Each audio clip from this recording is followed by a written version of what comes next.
অভিনেত্রী সম্পূর্ণা মণ্ডল, যাকে আমরা বহু বছর ধরে বাংলা সিরিয়ালে অভিনয় করতে দেখতে পাচ্ছি।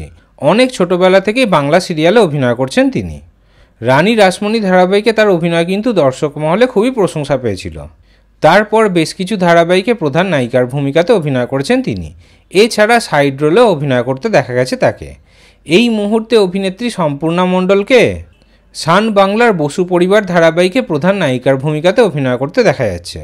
এই ধারাবাহিকে প্রথমে নায়িকার ভূমিকাতে অভিনয় করছিলেন অভিনেত্রী শ্রীমা ভট্টাচার্য, কিন্তু শরীর অসুস্থ হয়ে যাওয়ার কারণে অভিনেত্রীকে ধারাবাহিকটি ছাড়তে হয়েছিল।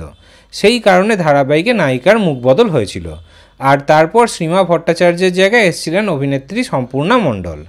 এবার বসু পরিবার ধারাবাহিকে দর্শকদের জন্য দুঃখের খবর হলো যে এই ধারাবাহিকটি এবার শেষ হতে চলেছে। এই মাসেই মানে ফেব্রুয়ারি মাসেই শেষ হয়ে যাবে বসু পরিবার ধারাবাহিকটি। আর বসু পরিবার ধারাবাহিকের স্লটে একটি নতুন ধারাবাহিক আসতে চলেছে, সেই বিষয়ে চ্যানেল থেকে অফিসিয়ালি জানিয়ে দেওয়া হয়েছে। তাহলে বসু পরিবার ধারাবাহিকটিকে আপনারা কতটা মিস করবেন কমেন্টে অবশ্যই জানাবেন।